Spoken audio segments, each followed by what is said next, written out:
I was born in Boca Raton, Florida, when it was just a sleepy little village.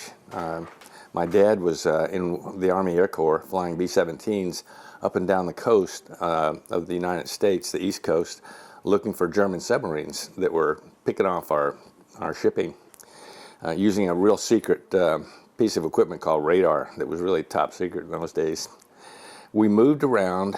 He went to Okinawa for the end of the war with Japan. And then we went down to Rio, and that's where I began to blossom, because as a youngster, between the ages of 4 and 5, I picked up Portuguese immediately. As a matter of fact, I couldn't tell the difference between Portuguese and English. So at the age of 5 years old, I was fluent in Portuguese. And as a matter of fact, I was the big man in the house because I was hiring and firing the maids. But I couldn't tell the difference between Portuguese and English, and so when Walt Disney came out in the early days with a Technicolor movie, Pinocchio, my parents took me to see Pinocchio, and then of course it was in Portuguese, and in those days they didn't have titles, and I got engrossed in the movie, and my mom and dad kept saying, "What's happening? What's happening? What's happening?" And I kept saying, "Shh, shh, shh," shush them off. But so when I came back to the United States, I entered the first grade. I came home one day and with a note from the teacher, and the teacher said, "This kid doesn't know his colors." And he's 7 years old now. And my mother took me back to school, and she said, "Well, have you asked him his colors in Portuguese?" And the teacher said, "Well, I don't speak Portuguese." And Mom said, "Well, let me ask him his colors," which she did. I had learned my colors in Portuguese, but I hadn't translated to English in my own mind yet. So all I knew was the colors in Portuguese, and I spoke English with a Portuguese accent. So everybody would say, when I was introduced, I'd say, "Where did you pick him up at?" So I gradually stopped speaking Portuguese to my mom and dad, and it kind of went away. I still remember some of the songs that we used to sing at Carnival. As a kid and all that kind of stuff. Chiquita Bacana, La de Martinita, and all that kind of stuff. But Portuguese kind of went away after a while. Really? So, yeah. So you're not fluent in it anymore, huh? Not in Portuguese. But you know other languages? I took 4 years of Latin in high school. And then my dad was stationed in Morocco, so I picked up French there. And we were stationed in the Southwest, so picked up some Spanish there. And when I went to the Air Force Academy, I learned Chinese, Mandarin, we had 2 years of Chinese while I was at the academy. Oh, wow. So I feel pretty, several languages, huh? I feel pretty comfortable in languages. Okay, this says here that you got a master's degree in military history from the University of Alabama. Are you a big Roll Tide fan? Are you big? Am I what? Are you a big Crimson Tide fan? Well, you kind of have to keep it under your hat here a little bit in Louisiana. You may be an outcast here. Yeah. So let's talk a little bit about, I understand there's a story involving a ceiling fan with your brother Larry. My brother Larry was about 4 years younger than me, and my sister hadn't been born yet when my father got stationed at Barksdale. And we were really eager to move in to the house on base because we lived off base in Sheck's Drive over by Waller for about a year and a half before we got a house on base. Well, we moved into the house on base, and it was a big deal. It was the summertime, and in those houses out there, they have the ceiling fans, and they were the old type ceiling fans with the rod that came down, and the ceiling fan would go around. And my parents, after moving in that first day, they were tired, but they had a little cocktail party to go to that night. So my parents left me in charge of my brother and me. And before we went to bed, as young kids will do, we got into a pillow fight. And my brother raised the pillow up over his head to hit me with it, and it caught the ceiling fan. And a blade from the ceiling fan went flying off. And the thing went whop, whacka, whacka, whacka, whacka, whacka. And I ran over and turned it off as fast as I could. And I said, "Hey, we better cool it. Let's go to bed now." So we got in bed. And I left the fan off. And man, it was hot. And so my parents came in about an hour or so later from the cocktail party. And they came in to check on us, and I could hear my mother say to my father, "George, it's really hot in here. Let's turn on the ceiling fan." And I was sitting there thinking, please, please don't turn the ceiling fan on. I can't tell you how much self-control I displayed that evening. Because as a third grader, I'm lying there under my sheet, sweltering, pretending I'm asleep, while my dad turns on the ceiling fan and it goes, waka, waka, waka, waka, waka. And he goes, "Oh my gosh." And he looks around and he sees this blade over there. He turns the fan off. He sees this blade lying over there on the floor. So he picks the blade up very slowly and walks over to me. I'm pretending I'm asleep and I know what's going to happen. He pulls the cover back off of me. And the next thing I know, he takes that blade and goes, wham, right across my rear end. And then I had to pretend again that I was asleep, and now I was awake. I said, "Don't hit me again, don't hit me again." My mother said, George, don't hit him with a ceiling fan." And my brother, by that time, he's in terror, and he ran out of the room, so he never got to display his self-discipline. But that's the story of the ceiling fan. They knew that you were the culprit, huh? They figured that I was in charge, so I had to take the blame. That's the first time I had to understand that lesson. How quickly did you get that fan fixed? Very quickly. I was gonna say, The next day it was hot fixed. Guarantee you. as hot as it was in there. Oh. And apparently you didn't do so well in your service. You had a colorful service academy interview that you didn't do so well. Let me tell you one little quickie before Okay, that. go for it. While we were stationed at Barksdale, when I was young, I was in third grade now, and I loved climbing the pecan trees that they had on the base. And over by where we lived on Shreveport Road, there was a pecan tree that grew right beside Max Bayou that ran through the base. And in those days, we cared a little bit more about ourselves than we did about the environment, because they would pour kerosene and gasoline into Max Bayou to kill the mosquitoes.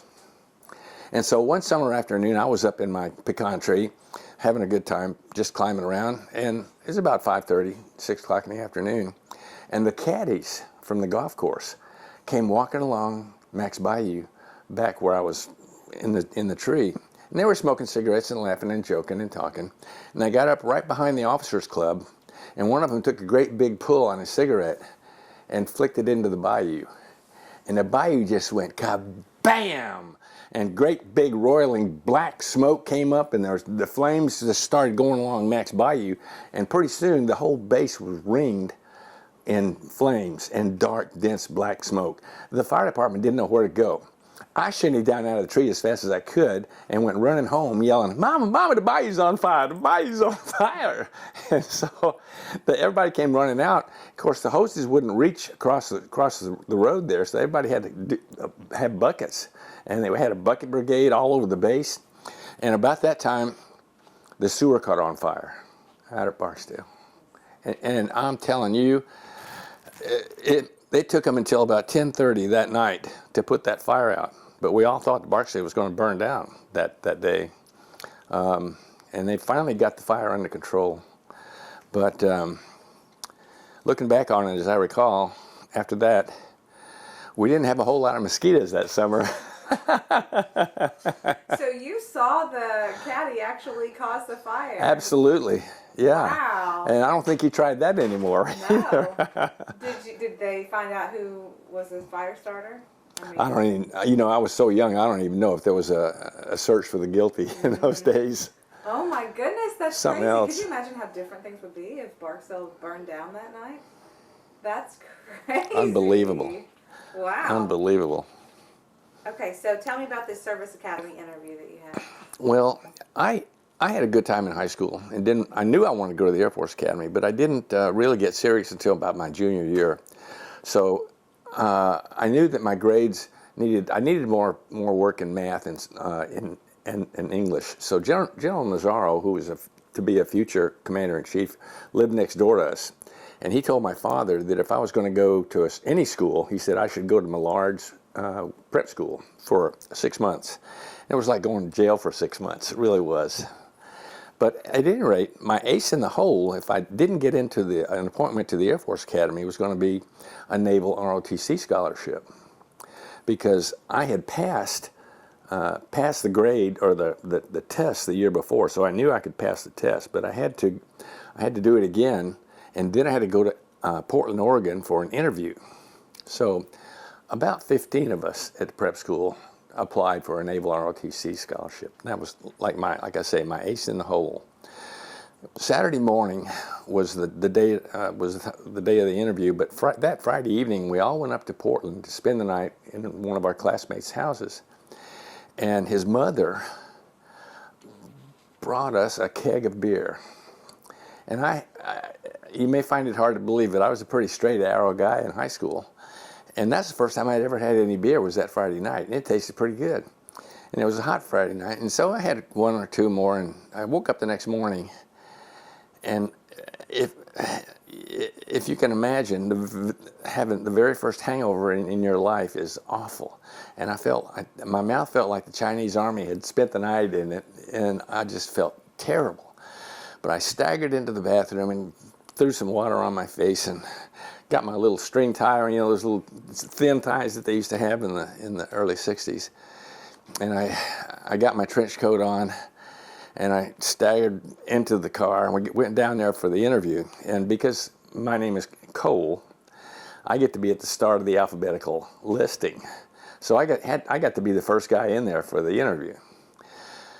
So they said, "Mr. Cole, step in, please." And there was this naval officer there who must have been a lieutenant commander. He was in his navy blues, and boy, he looked sharp. He really did. He really looked great. And so he said, "Come in and sit down, Mr. Cole." And I came in and I sat down, and he said, "So, you want to be in the Navy, huh?" "Yes, sir, I want to be in the Navy."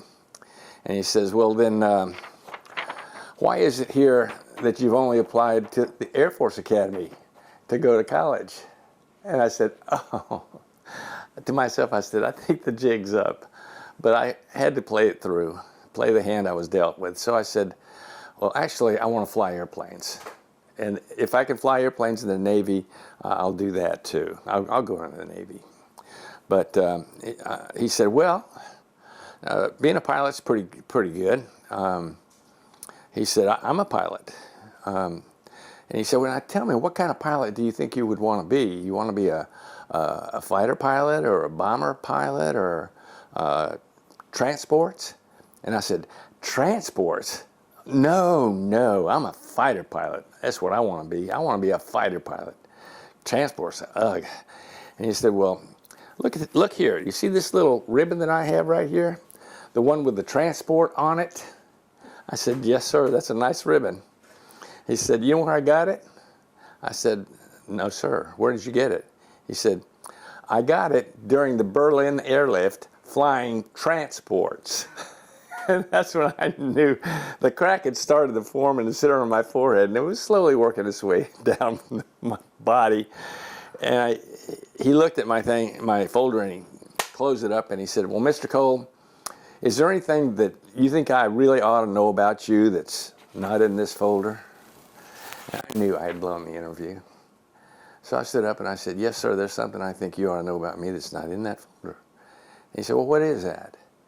I said, "I've probably got the best collection of United States stamps of anybody you've ever known." He said, "Get out."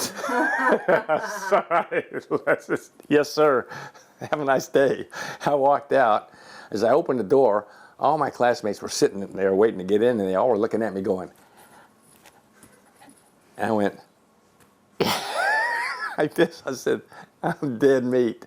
And there's a seat open in there for somebody, but it ain't me. So, all my life I've remembered that interview. And I've interviewed a lot of people, and I have a lot of empathy for people that I interview now, having gone through something like that. But I also know that there's some place in Portland, Oregon, the Navy has some documentation on me that says under no circumstances hire this guy for anything. So that's how I blew the first interview for that certainly wasn't your going. ace in the hole then, was it? After No, that? my ace in the hole turned into a joker. So you obviously did much better getting into the Air Force Academy then, huh? Okay, good. I'm glad. I You did. didn't fail that interview then. Okay, so whenever George and Becky were at the house there, tell me a story about how you had a run-in with Notre Dame leprechaun. I almost didn't believe them when they were telling me this, but Well, apparently it's true, huh? You know, I've told this story to quite a few people, and some people that even are graduates from Notre Dame didn't know the depth of the story about their leprechaun, and they went there for 4 years. But the first year I was at the Air Force Academy, I went out for intercollegiate soccer so that I could get away from the academy on weekends. You know, just do something, go for a sport. So I played soccer, and I had played in Morocco with the Arabs and with the French as a young kid. And so I played goalie. And, you know, some people think goalie's kind of a wishy job. But when somebody's going up and down your rib cage with their elbows, it can make a man out of you real quickly. So after a year of that, I figured, hey, there's got to be some other way that I can get out of here on the weekends without, you know, breaking my body and beating my brains out on the fields of friendly strife. So I looked around, and there were these cheerleader guys, and I said, hey, that looks pretty like a cushy job. And I looked into it, and they got to go to all the football games and all the basketball games away and everything, and it was a good deal. I said, well, how do you get to be one of these cheerleaders? And they said, well, you got to go run for it and be elected. And I said, oh, really? So I got a little campaign together, and I ran for it and got elected, son of a gun. So I was a cheerleader. And the first thing that happened was when I was elected to be on the cheerleading team, we also had a guy that was a gymnast. And he lettered at the Air Force Academy in gymnastics. And so he was really good with gymnastics. And so he said, hey, there are 8 of us here. No, we had 10. He said, we got 10 cheerleaders, so why don't we do USAFA, Air Force Team Fight. And what we do is we go hup, hup, ho, and flip one guy, and the guy would flip, and then hup, hup, ho, guy would flip and do a flip and land. And I was hoping that I could be the flipper. As it worked out, I was the last guy to be the flippee. So I was going to be the USAFA. And so we were not, you know, we were academy cadets, but we weren't really smart as we should have been then, because we were practicing this on the gym floor, with hardwood floors. So we go hup, hup, ho. And the first guy goes U. You go hup, hup, ho, S. Hup, hup, ho, A. Hup, hup, ho, F. And it's my turn.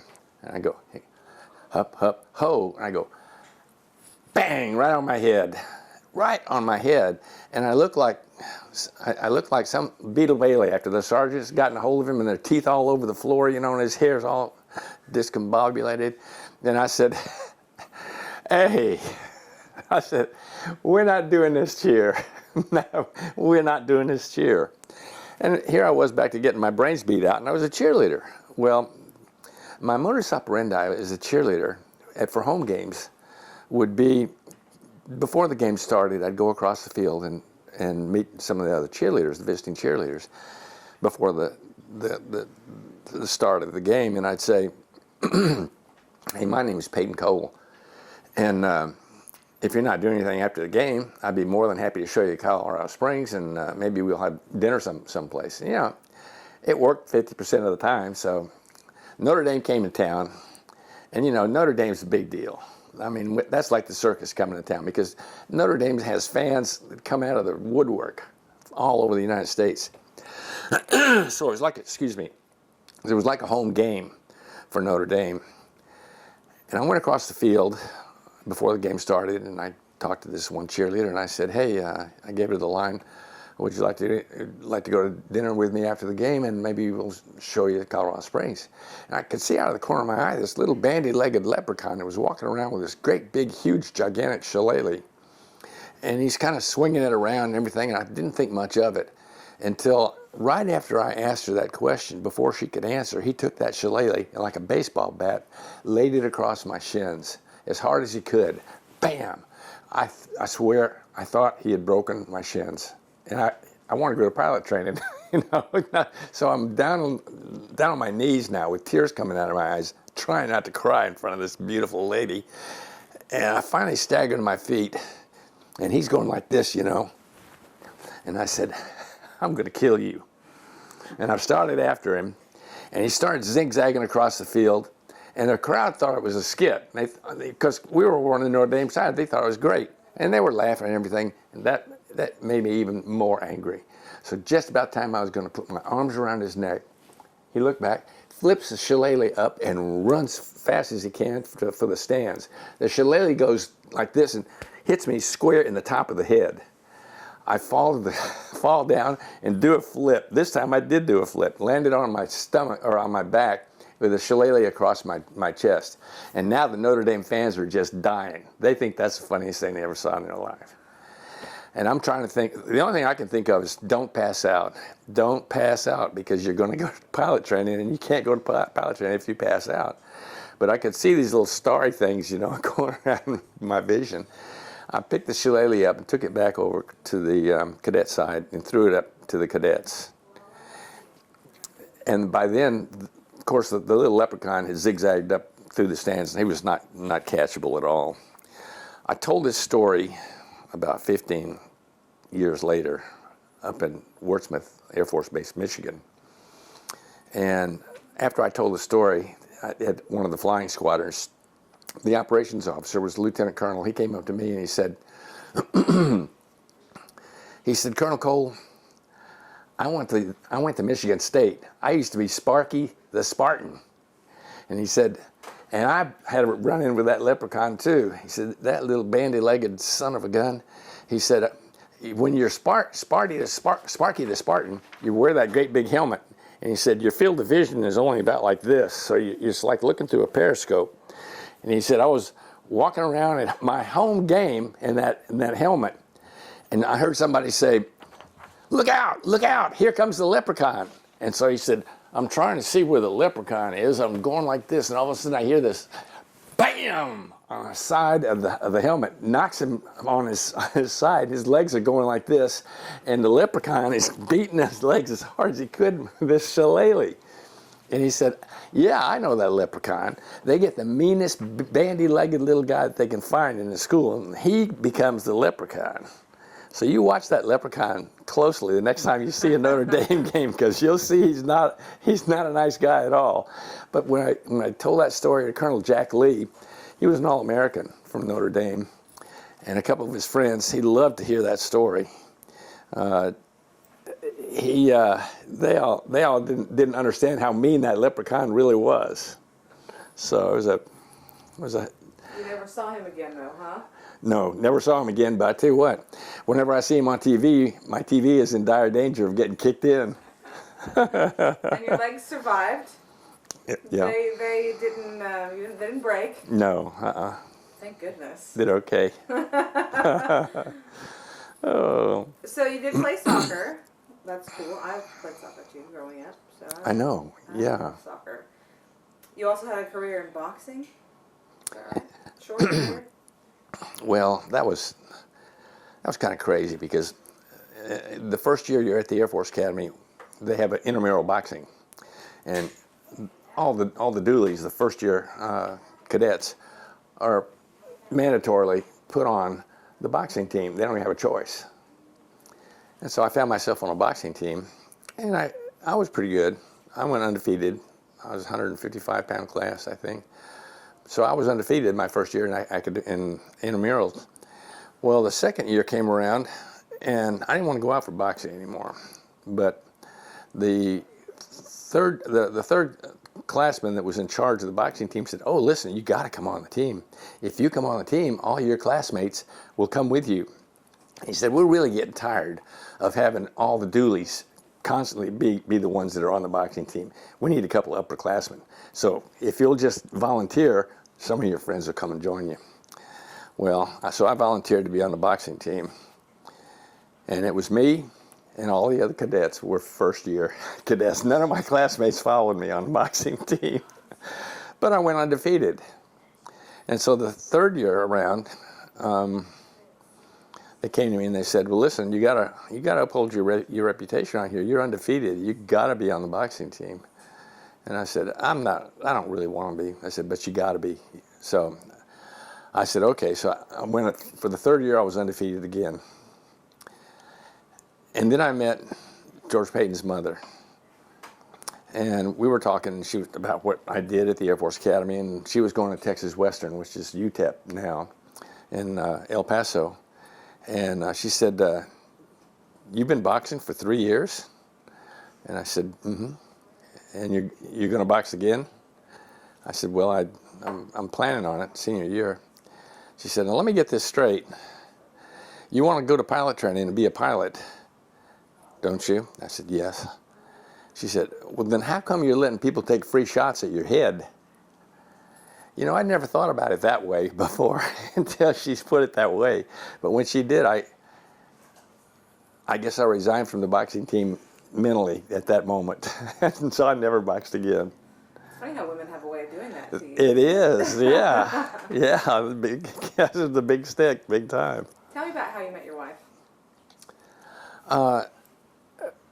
I was coming home for Christmas leave, my junior year at the academy, and my father was the wing commander at Biggs, which is the base there in El Paso, and his secretary was a lady who was married to a chief, and he was in security police, and his secretary knew me. They were with us in Morocco.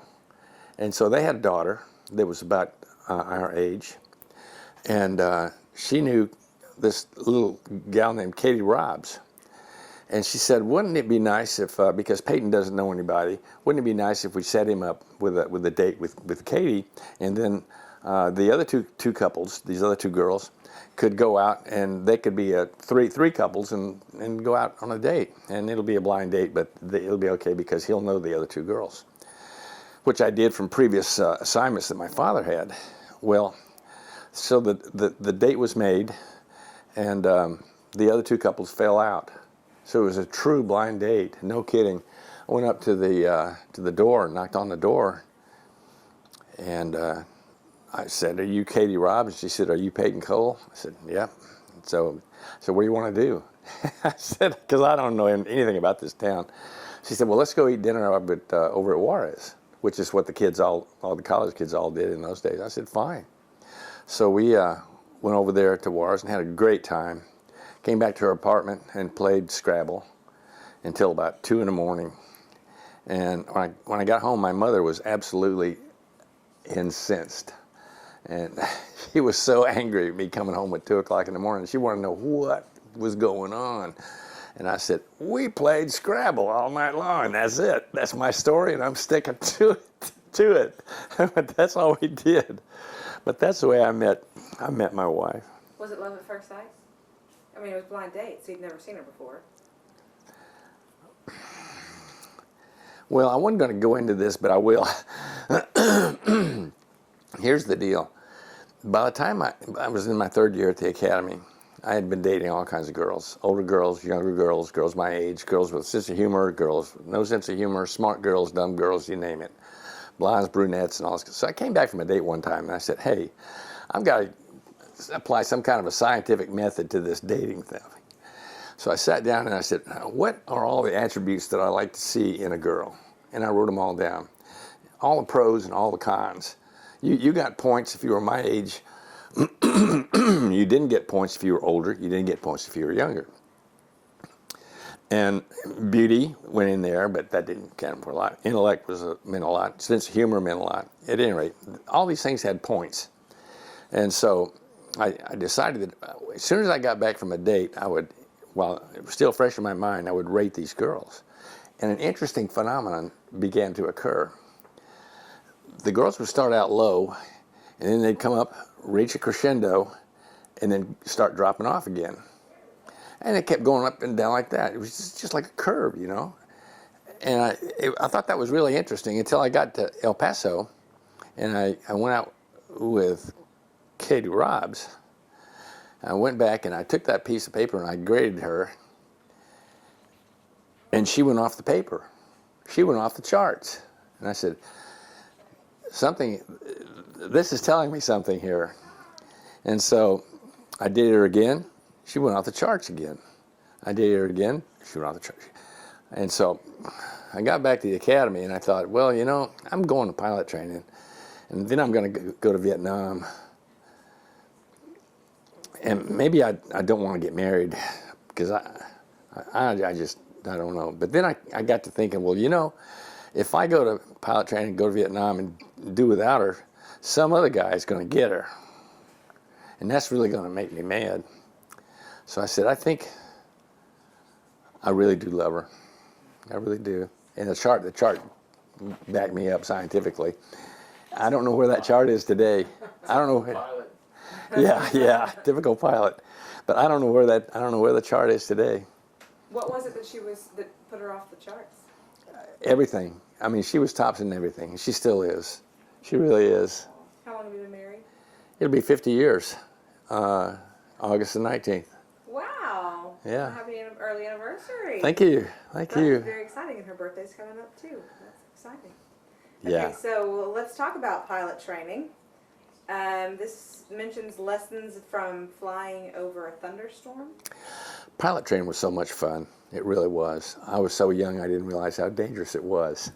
But I can remember being a solo pilot as a student pilot. I hadn't gotten my wings yet, but I was in a 4-ship formation, and I was taxiing out to the runway in a 4-ship formation, and I was solo. The other guys had instructors with them, but I was solo. And I can remember smelling that JP4 smell of the combusted aviation gas, and I just thought, I can remember to this day thinking, I cannot believe they're actually paying me to do something like this. I mean, it was like you had your own Ferrari sports car, you know, your T-38 would go. And I loved it.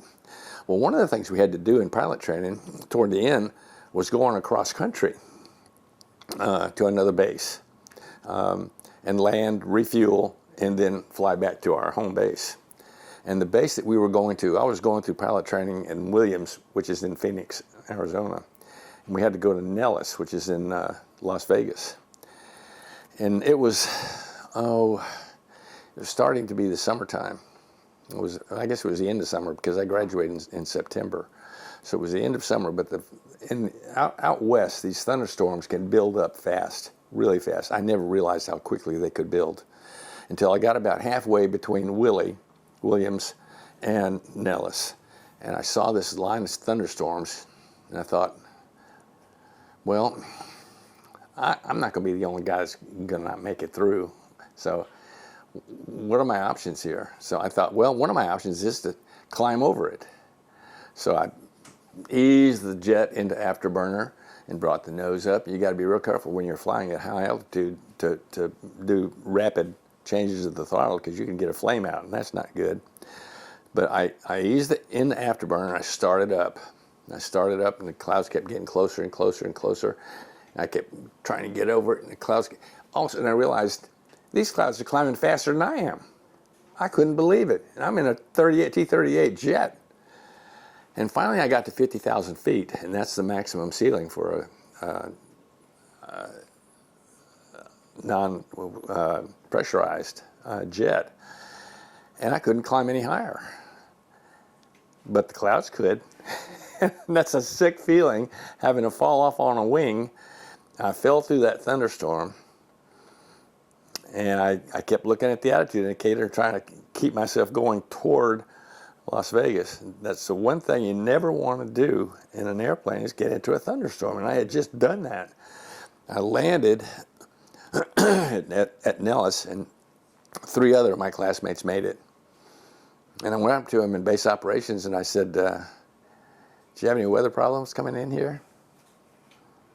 And they said, kinda. How about you? And I said, kinda. We all knew it. But that was a real learning experience coming through there. I can imagine. One of my classmates, Johnny LaPointe, that made it through, I was the first to take off coming back. And he was Willie, let's say he was call sign Willie 10. Well, I took off, I was Willie 20. And I was on the way back, and I could hear him, the control center calling for Willie 10, state your position. And he said, I'm climbing to 10,000. And I'm humming. And I said, well, we're not painting you. Well, what Johnny had done was he started out to climb to 10,000. And he thought, wait a minute, that's 1,000 feet. I'm going through 3,000 feet. I need to get down to 1,000 feet. Well, what he didn't realize is that 10,000 is 10,000 feet. So he's trying to get to 1,000 feet, which is about 1,000 or about 1,200 feet underground at that elevation. So by the time he gets down to about 2,000 feet, trying to get to 1,000 feet, he realizes, hey, I'm going to be underground if I try to get to 1,000 feet. Oh my gosh, that means 10,000 feet. So he pulls the jet back up, lights the afterburner, and looks out, and he's going right down the strip in Las Vegas at about 100 feet in full afterburner. And and everybody's diving over diving away from him, and he reaches. At least he has the presence of mind to turn off his identification friend or foe, his squawker that tells where his position is. He turned that off so that they couldn't paint him on radar. And so when I'm hearing this conversation, well, Willie 10, state your position, and he said, I'm climbing to 10,000. I'm climbing to 10,000. And finally, when he got to 10,000, he turned his identification friend or foe back on.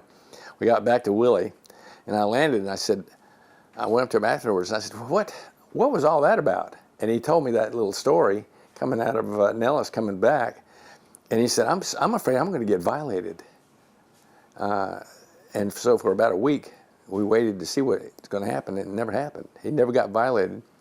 He went on a fly with the Thunderbirds. Wow. Johnny LaPointe went on the fly with the Thunderbirds. Quite a learning lesson for him. Well, we both had a learning experience, and that's why they sent you cross country, I guess. If you make it back, you're okay. That's funny. Okay, so Vietnam. I want to talk about Vietnam. I know that you flew the AC-47s. Yes, that was the only airplane with guns in my class. Everybody else, we had no fighters in my block because I was fighter qualified. Like I said, I wanted to be a fighter pilot, and I didn't even know what an AC-47 was. I knew A standing for attack, but I was the only guy in my class that asked for that airplane, and I graduated high enough up that I got it. And then I went to find out what the airplane was, and it was a C-47, a DC-3. An aircraft from pre-World War II, great aircraft, Douglas made, and they had mounted 3 side-firing General Electric guns, Gatling guns on the side that fired individually or in tandem. Each gun could fire 3,000 rounds a minute or 6,000 rounds a minute. So you could put 18,000 rounds a minute out of that aircraft. It could put a bullet every square foot of a football field that quick. And the beauty of it is the accuracy. After 3 months in country, I was able to fire within 25 meters of friendlies at night. Is that unbelievable? It came to be, interestingly enough, because a son of a missionary in Brazil,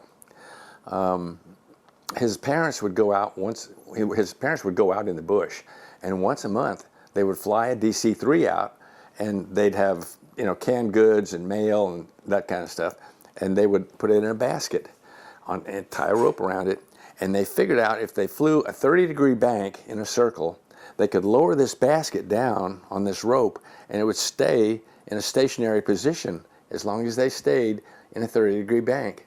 And they'd go down, they'd lower the basket down, and they'd pick up the mail and canned goods and put stuff back in there and take it back up. Well, he remembered that, and he said, well, if we can put a rope down here, why can't we take guns and mount these guns and fly in a 30-degree bank and have those guns hit that position? And that's how that airplane came to be. And all our side-firing guns, the C-130 today that we have, that's the principle of the side-firing guns. You fly in a 30-degree bank. Really? So it was a great aircraft to fly, and we flew night missions, and we never lost a we never lost a Lima site, or one of the sites that we were defending. But we had different airplanes had different flying characteristics, and we had one that was really sluggish on takeoff. It would mush into the air, you know, and you think, what is with this? Well, during the time we were there, we had to stand down for Ho Chi Minh's birthday, and they decided to find out what was underneath the floorboards of that airplane. So they took the floorboards out, and they found that the whole bottom half of the airplane was filled with coal. And they went and looked at the records, and this airplane had apparently flown in the Berlin airlift, and it had flown coal into Berlin. And after the Berlin airlift, they just didn't want to unload it anymore, so they just put the floorboards over the coal and flew it out. And so we had been flying basically that airplane with about, I'd say we were 5,000 pounds overweight every single mission. No wonder it was kind of smushy. We had another airplane.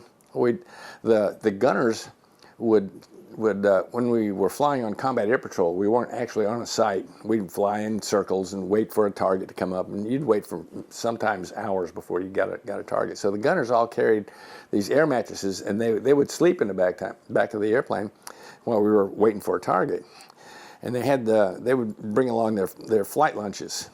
And they started, on this one airplane, they were complaining that there were all these roaches. The roaches kept getting into their flight lunches.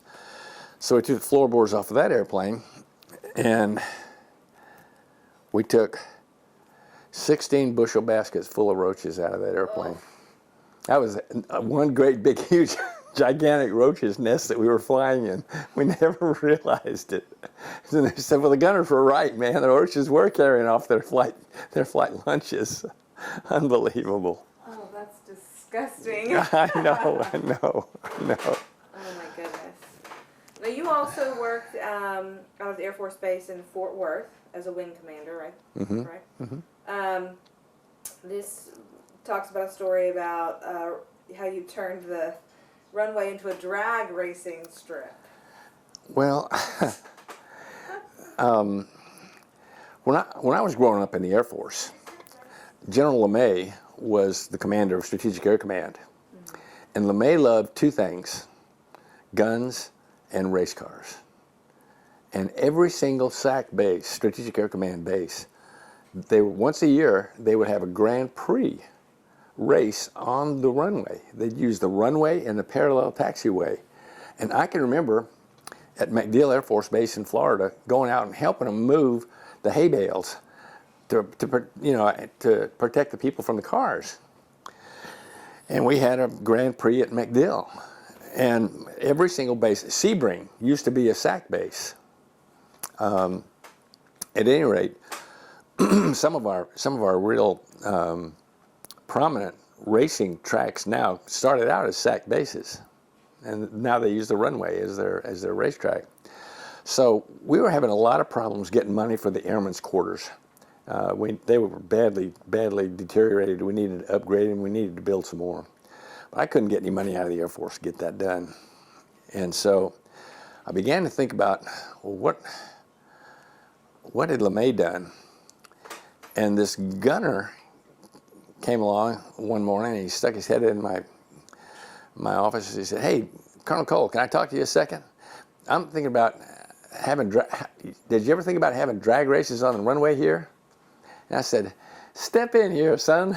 Let's talk about this a little bit, because I have been thinking about it. Not necessarily drag races, but let's talk about it. Well, this guy was really into drag racing with the National Hot Rod Association and everything. And we talked for about an hour and a half, and I said, I think we can pull this off. We can pull this off. We can do. And so we got with the National Hot Rod Association, and we got them to one of the local racetracks to provide the lighting, so we could do that. We got the city of Fort Worth provided what they call DOT fencing, which is those concrete stanchions, you know, that you see. We got a 1/4 mile of that, and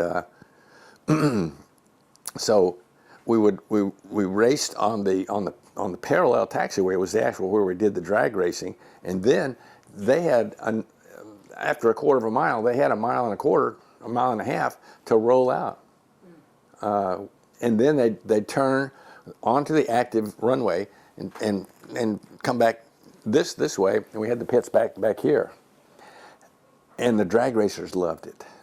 They loved it. They said they had never seen that concrete like that was so new and so unused. They called it virgin concrete. But they said, and the other thing was that they really liked about it was that normally when you have a 1/4 mile racetrack, you go like crazy for that 1/4 mile, and then they said, and then you're trying to make a turn and slamming on the brakes as fast as you can, letting the drag shoot out as fast as you can to make that turn.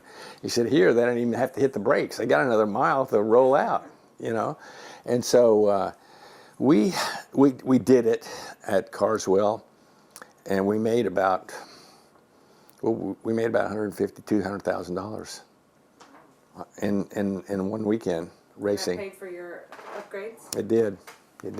Wow. And I loved it, and the airmen loved it, the townspeople loved it. It was a win-win for everybody.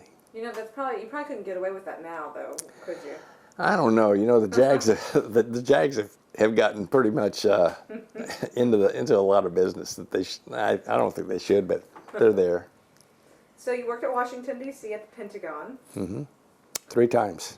3 times? 3 Yeah. tours? Huh? Yeah. I felt like I had more time in the city than the mayor. There's a story of how you were denied tee time to play golf, correct? Oh, the 3rd time I was stationed in the Pentagon, I got promoted to brigadier, and I thought that was a big deal. And so when I finally got my star, I called out to Andrews, to the Air Force Base there, and I said, this was on Wednesday, I said, this is General Cole. I'd like to get a tee time for Saturday on the golf course. And the guy answering the phone and said, well, General Cole, just what kind of general are you? Are you a 1-star or 2-star or what? I said, well, I'm a 1-star. And so, General Cole, you call us back when you got 3. Click. And I couldn't believe it. When I got promoted to flag officer, to general officer, they give all the generals this little blue jacket you wear. It's got your wings, it's got your name embroidered on it. It looks real snazzy. And the Air Force had tried doing that to as a retention step to keep pilots and rated officers in the Air Force, giving them these leather jackets. And the Air Force paid a lot of money for these leather jackets. And the return rate on, as far as retention went, didn't turn out to be anything. Because the crew members saw through it immediately and said, hey man, I'm not staying in just for this leather jacket. And when I got turned down for a tea time, my wife said, now, so you're finally a general officer, you can't even get a tea time at Andrews, and all they send you is this little blue jacket to wear. She said, you know, the crew, you couldn't buy the crew dogs with leather jackets. Why did they think they could buy their generals with these little cloth things? And she got a hoot out of that. Wasn't quite as impressed with your 1-star, huh? Nope. So you spent most of your time at Barksdale. A lot of time. You had 2 tours there, right? Mm-hmm. This one talks about a story about how you brought bomber squadrons from Carswell to Barksdale. When I was a wing commander at Barksdale, I got word that they were going to shut down Carswell, which was a wonderful base. The only problem with Carswell was encroachment. I used to say you take off to the south from Carswell and you're pulling your gear up right over Neiman Marcus. I mean, that's how It was right there. The first thing I asked, having been stationed at Carswell also, as a squadron commander and a wing commander, I had gone there at first as a 20th Bomb Squadron commander. And I was delighted to find out that the 20th Bomb Squadron was the oldest continuously active squadron in the Air Force. They were activated in the early 1900s. They chased Pancho Villa back to Mexico. It was something else, the history of that squadron. So I was really happy to be commander. Well, when I got word that they were going to close Carswell down, I said, my first reaction, well, what's going to happen to the 20th? And they said, oh, we're going to deactivate it. And I said, over my dead body. I said, not only should we not deactivate the 20th, but the 20th was originally assigned to the 2nd Bomb Group, which was the predecessor of the 2nd Bomb Wing here at Barksdale. Mm-hmm. And so I said, I called the Chief of Staff up, the 4-star that runs the Air Force. His name was Tony McPeak at the time. And I said, sir, this is Peyt Cole. I'm calling you from Barksdale. And he said, what's on your mind? And I said, well, I just got word that they're going to close Carswell. And he said, yeah. And I said, well, we can't let the 20th Bomb Squadron go away. And he said, why not? And I told him it was the longest continuously active squadron in the Air Force. And I said, and besides, it used to be in the 2nd Bomb Wing, and I want it back. And he said, how do you know that? I said, because I used to be the squadron commander. And he said, well, let me check it out with a historian. I'll call you back in about 45 minutes. And sure enough, he called me back and he said, you're right. You're absolutely right. It is the oldest squadron. We can't let it go. So it'll come back to the 2nd Bomb Wing. And I said, and by the way, while we're talking about moving squadrons around, I said, I want the 96th, and I want the 93rd, I want the 11th, and the 49th, and bring all those back to the 2nd Bomb Wing. And he said, okay, you got it. So that's how those squadrons came back to coalesce at their original wing. And so now I just went to the 100th anniversary of the 20th Bomb Squadron last week, and was really honored to be invited, up to the point where they had the youngest Buccaneer. They're the 20th Buccaneers. They had the youngest squadron member and the oldest member of the 20th cut the cake. Guess who the oldest member got to be? You. Me. It's going to say something, though, to you, emotionally, that you were able to save that, So it could see a 100th, anniversary. Yeah. That's pretty cool. Well, I think I like to think it's a legacy that I'm proud of, very, very proud of, to bring those squadrons back to Barksdale and to the 2nd Bomb Wing. That's important. You hosted your first ever visit from a Russian bomber base. We did. Cold War. When I had the wing at Barksdale, or just before I had the wing at Barksdale, somebody came up with an idea that we should have sister wings in Russia. After the wall came down, there was a period of time where we were looking for friendly relations with our former foes. And so somebody said, well, let's have sister wings, and then when tensions escalate, the commanders can talk to each other man to man or whatever, and try to de-escalate something that might have been tenuous at the time. So just before I took over the wing at Barksdale, our two B-52s and a KC-10 from the 2nd Bomb Wing flew over to Ryazan, to Russia, which is Ryazan. The base is just it's in the suburbs of Moscow. And all the time that they were flying across Europe, the controllers kept asking the air crews, "Are you sure the Russians know you're coming?" And they all said, "Oh yeah, they're expecting us. They're expecting us." And so they got there, and airman to airman, the friendships were made. And about the 3rd or 4th day they were there, the Russians got friendly enough to finally say, "Well, did you ever think you'd ever come to Russia?" And typical air crews, they said, Oh yeah, we'd always planned to come to Russia, but we just never planned on landing. But then I took over the bomb wing, or at Barksdale, and about 2 weeks after I took over, the big deal was the Russians were coming to Barksdale to return the visit with their airplanes.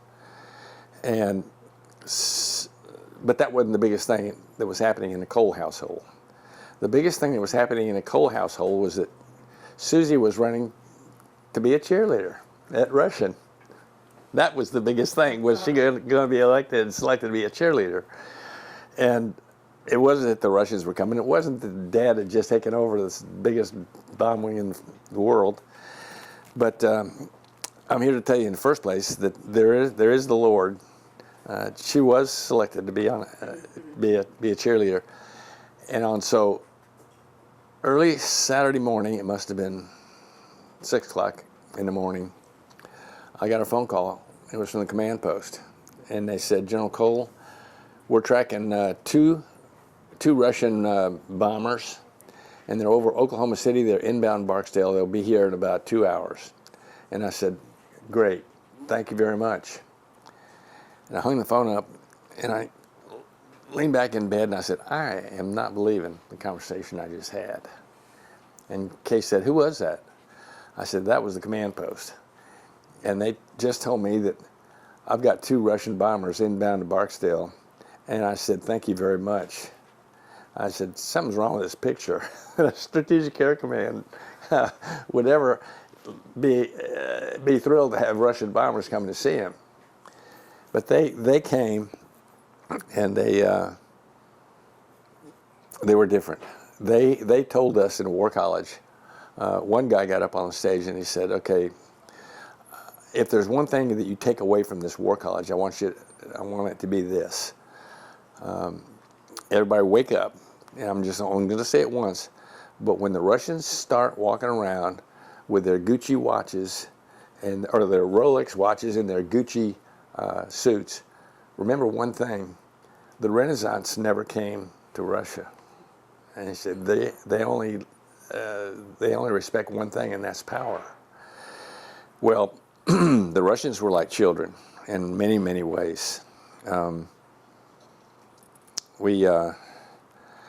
I took every single opportunity to push my junior enlisted up there at lunches and dinners and things, and I had the young enlisted members tell the Russians what their duties and responsibilities were, and they were amazed. They had so much responsibility as an enlisted. They didn't bring any of their enlisted people because they were all conscripts. And about the 4th day, they came to me and they said, at breakfast, they said, can we see where these young enlisted people live? And I said, sure, we can do that. So I said, get in the car. And I called the command post from my staff car, and I said, I need to go to one of the dorms. I'd like to see 2 enlisted guys that have probably just come off a maintenance shift, been working, but they'll be awake. But I want them to be in the room when we get there. And they said, okay, go to such and such building in room 32, whatever. So I said, I told the Russians, okay, we're going to go to this room. So drove up to the room. It was about 9 o'clock, knocked on the door. Door opens, the guy goes, oh my God, it's General Cole, it's General Cole. I said, calm down, everybody. These are our Russian friends. We had 3 Russian generals there. And I said, they want to see where you live. So they came in there with the interpreter, and who's one of our majors. And they looked all around the room and felt to the curtains and everything. They said, well, how much of this is yours and how much of this is Air Force? And they said, well, most of the furniture is Air Force, but the stereos are ours. I said, oh, you have stereos? I said, yeah, we have stereos. I said, well, how do you get up in the morning? Does the sergeant knock on your door? And he said, no, we have those clock radios over there. They couldn't believe that concept. Then they said, well, how do you get to work? Do you have to march? And they said, no, we drive our cars. They said they couldn't believe they had cars. And they said, well, after you work, do you have to come and stay in your room? And they said, no, we go off base, go to a restaurant, movie, bar, whatever. He said, you go off base in your cars? I said, yeah. They couldn't believe it. When we said goodbye to the young airmen, they got in my staff car, and they said, you know, if we let our enlisted go off base, they'd never come back. So about the fourth day they were with us, I decided I wanted to show them what Made in the USA was all about. So we took them over to Burt Coons, East Burt Coons, where all the automobile dealerships are.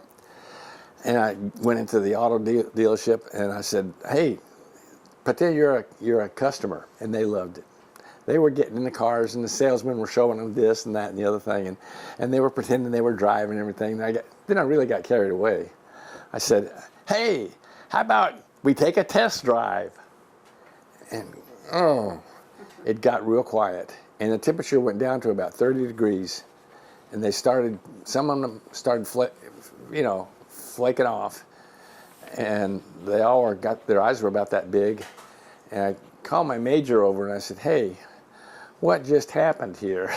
I said, well, let's take a test drive. And he said, well, General Cole, there's only one person in this out of 55 here that knows how to drive a vehicle. And he's the KGB guy. I said, you got to be kidding me. I said, well, no wonder they were so interested in me driving my staff car and talking to the command folks on the radio. They'd never done that before. Really? Unbelievable. That is unbelievable. What year was this? 1992. Wow. And so, but we had, by the time they left, we were really good. We were pretty close. And so we had them over to the house for a barbecue, catered by the Officers Club. And the first thing they wanted to know is how many families lived in my house with us. It's just us. I couldn't believe that. Then they saw that when I was showing them around the house, they noticed that I had a computer in the house. That blew them away. A real computer. You can get to the internet at your home. They couldn't believe that. Every member of my staff found a reason for their children to come out and say hi to the Russians. And the Russians loved having their pictures taken with the children. But what the Russians wanted to take pictures of the most was the meat. They wanted to take, because they had never seen that much meat before in their lives. And they wanted to take the pictures back to show their families what we had. Wow. So it was a good visit. Now you put your career on the line to keep the Memphis Belle nose art on the B-52s. Yeah. How so? The original Memphis Belle was a B-17, flew in World War II. And after 25 missions, that Memphis Belle was returned to the United States and flew all around the United States selling war bonds. And it was a wonderful story about the mission Belle itself. Well, over the years, that B-17 went away, and they had another Memphis Belle 2 was named. I think it was a B-52, but I'm not sure. And some of the crew, original crew from Memphis, came down to christen the airplane. This is what it looks like. She looks like on the side of the airplane right there. Okay. And that's what the airplane looks like right there, that model. See her on the side there? Mm-hmm. Well, I was fortunate enough to be the wing commander when they came out, and they christened Memphis Belle 3. Is it 3? I think it is 3. It's 4. Is it 3 or 4? Can you tell on the plaque there? It's 4. Yeah. When they christened the Memphis Belle 4 out of Barksdale, the B-52H, and the original Memphis Belle herself, came down and christened the airplane. Wow. With one of the gunners. And so nose art began to become an issue in the Air Force, because traditionally bombers had nose art on them, and sometimes there were females. There were a lot of females, and they were scantily clad and risque titles for bombers. It started, I think, I'm not sure when it started, but I know it was really, really predominant in World War II. Well, we had continued the tradition at Barksdale and throughout the bomber force. And so it began to become an issue in about 1992, 93. And so one day, I was attending a commander's conference at Langley in Norfolk, Virginia, and my 4-star got up there to, no thank you, my 4-star got up there and he said, look, you guys, the chief is going to testify before the Armed Services Committee in 2 weeks. He said, I know the issue of nose art is going to come up. So right now, I want you to go back. When you leave here tomorrow, I want you to go back to your bases and take any nose art that has anything to do with females off your airplanes. And have it all gone in 2 weeks when the chief goes to testify. Got a problem with that? And I said, I raised my hand. I said, I've got a problem with that, General. And he said, oh, really? And all the guys that were sitting around me started scooting their chairs back a little bit, you know, and kind of covering up their name tags and doing one of these. And he said, well, what's your problem, Cole? I said, well, sir, we just dedicated the Memphis Belle 4 at Barksdale, one of my B-52s. I said, she herself came down, the original Memphis Belle, and helped us dedicate it. I said, that airplane is got a historical role in our history. And I said, I don't think the men and women at Barksdale would want to take that nose art. And I know the people in Memphis wouldn't want us to remove that nose art. So he said, well, anybody else got a problem like Peyt Cole has? And now everybody's going like this, you know. And he said, he says, okay, you can have it, but you're the only one. So I don't know what's out there today, but we kept the Memphis Belle. And I think the Memphis Belle is still out at Barksdale today. Wow, that's pretty cool. So, in the last flight of your career, the historic around the world continuous flight. Wow, that's pretty cool. it was. It really was. When the staff came to me and they said, what do you want to do for your final flight? I said, well, how about a flight around the world? And I was just joking. Well, the director of operations took that as a challenge. They called all the warfighting commanders around the world, because when you fly around the world, the longest pole in the tent is refueling. You got to get your gas someplace, and that's aerial refueling. And the hardest thing to come by, and a lot of times, is tankers, because everybody needs a tanker for a mission. We overwork those things like crazy. But every single warfighting commander said, if this is Peyt Cole's round-the-world flight, Finney flight, we'll give him the tanker support that he needs. And so we launched out of here at about 7 o'clock in the morning.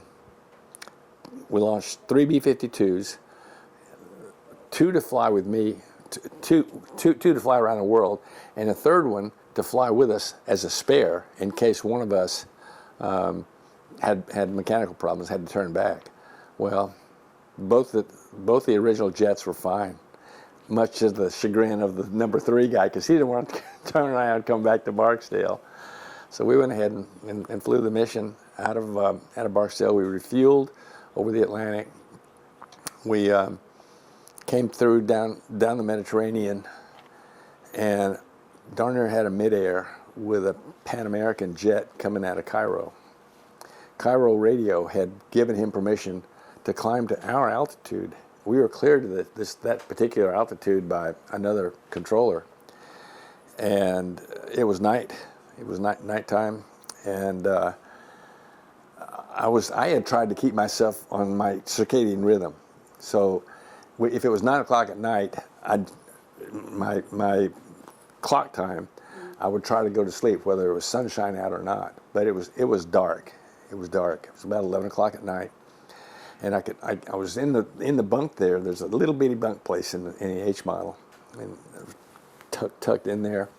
And I heard the aircraft commander say, "Hey, you see that light? It's not moving."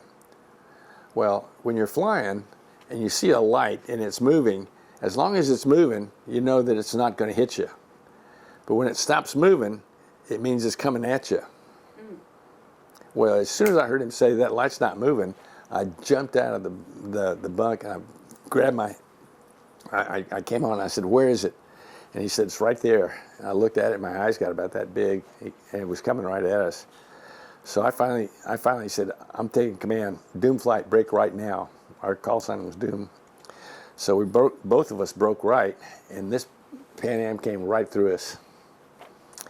And the Pan American jet was being flown by an Egyptian, and he was really upset with the controller. And the controller wouldn't answer him. He kept calling for Cairo radio. Cairo radio never came up. And he finally said, Cairo radio, if you won't want to speak to me in English, I'll speak to you in Arabic. So he started speaking in Arabic, and the controller came up. And he told the controller he was going to violate him. And I said, this is the leader of Doom flight. I intend to file a violation also, but I'm going to be going around the world, and I'm not going to get back for another, 36 hours. But so you go ahead and file yours, and I'll file mine when I get on the ground back at Barksdale. And he said, well, I'm pleased to meet you. I'd like to meet you under some different circumstances the next time. So we continued our flight. We flew to Kuwait. We penetrated into Kuwait 7 years to the day that Saddam Hussein crossed the line. We came whistling down the low-level route, 2 B-52s, and they had collected all these old Russian tanks that the Iraqis had used, and they had them all gathered around, and we dropped all our bombs on these tanks, and we made the time on target within 15 seconds. We would have made it 0, but we had some crazy arrow that was flying around in an F-15, and they didn't know where he was. So, but anyway, I was proud of that. And then we came back up and continued the flight and flew. It took 5 refuelings, and the last refueling was over Oregon, coming in. And we came in early in the morning and landed about 48 hours after takeoff. Wow. And the amazing thing is, what I wanted to show, I wanted there to be more than just this was the Finney flight, but I'll try to give you an idea for the numbers. The biggest pole in this tent, if you're talking about low or around the world flying, long range flying, is oil. You can augment the crew, you can get your gas, but you can't replenish your oil in your tanks. And the B-52 has something like 40, each engine will hold something like 42 quarts of oil. You can burn about 27 quarts or something like that. So that when you get down to about 18 quarts of oil, that's when your engine is in danger of seizing. So I knew if I took off with 45 quarts of oil in each engine, I wanted to know how many quarts of oil did I burn in each engine. How close did I get to that 18 number? So when we got down, I had them dip the tanks on both aircraft to see how much oil the engines had used. Well, I had 2 engines that didn't use any oil. It was amazing. It's like driving your car 25,000 miles without an oil change. It's unbelievable. And the most any engine took was about 9 quarts, which tells you that you can take any aircraft off the line out there at Barksdale, any aircraft, and fly that airplane around the world and hit any target you want to. And don't worry about an engine losing all its oil, because it's not going to happen. As a matter of fact, we could have probably gone around the world another time, maybe even another time. So it's an amazing piece of machinery that we have out there at Barksdale. A lot of people will call them ancient, those B-52s, because they're old technology, but clearly it's working. Well, the thing is, on these H models, they were the babies, because they were the ones that were on alert during.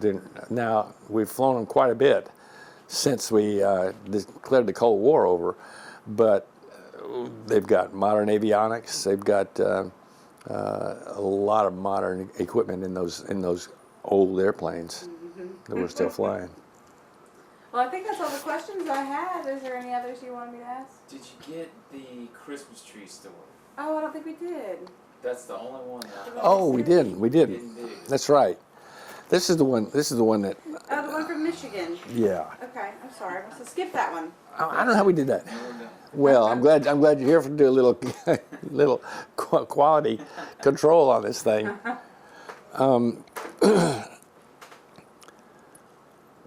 When I made colonel, they asked me if I wanted to be a director of operations, and that's like being in a flying job as a colonel. I said, "Oh yeah, where?" They said, "Well, we're going to need a director of operations at Wurtsmith Air Force Base." And I said, "Well, you know, I grew up in Strategic Air Command." I said, "Where's Wurtsmith?" They said, "It's in Michigan." I said, "Well, where in Michigan?" They said, "Oh, it's in Oscoda." And I said, "Well, where's Oscoda?" And they said, "It's about 100 miles south of Alpena." And I said, "Well, I don't know where that is either, but it sounds cold to me." So I went home and told my wife and the kids that we were going up to Michigan. And we went up in October, and you could see the leaves turning as we went from San Antonio driving up to Michigan. Went through Detroit, we got up there. So Christmas time season comes, and growing up in the Air Force, I never had the opportunity to go out and cut a real Christmas tree down, you know. So I said, "Hey, let's cut a real tree down, have a real tree this year." Well, it just so happened that the only day that I had available to take the family out and do this was about a week and a half before Christmas on a Saturday.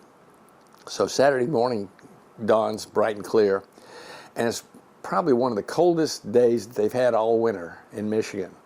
And it is like minus 15. And the snow is on the ground about 1.5 feet high. And I get parkas and for all the kids and for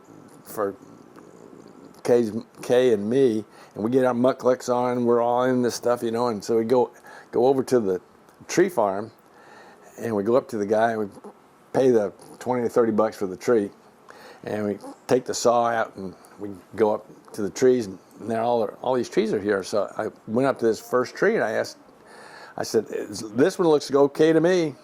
How about you?" Kay says, "Tree looks great to me." Susie says, "Fine to me." George Peyton goes, "Mm-mm." I said, "Okay." Deeper into the forest we go. We finally see this really nice little tree. I said, "Hey, here it is. How's this one?" Kay says, "Looks good to me." Susie says, "It looks good to me, Dad." George Peyton goes, "Mm-mm." So we go, now it's still really cold, and so we go deeper into the forest here. We come up the third tree. I said, "Let's get this tree. How's it look to you, Mama?" She says, "Looks great." "How, Susie?" "Looks great." "George Peyton?" I said, "What is wrong with you? This is the third tree. This is a perfect tree. Yeah, what's wrong?" Great big crocodile tears start forming in his eyes on his cheeks. And he says, "Daddy, I want one with lights on it." And I said, "Oh my gosh." I said, "We could have been out here a week looking for this tree before we found that out." Oh my goodness.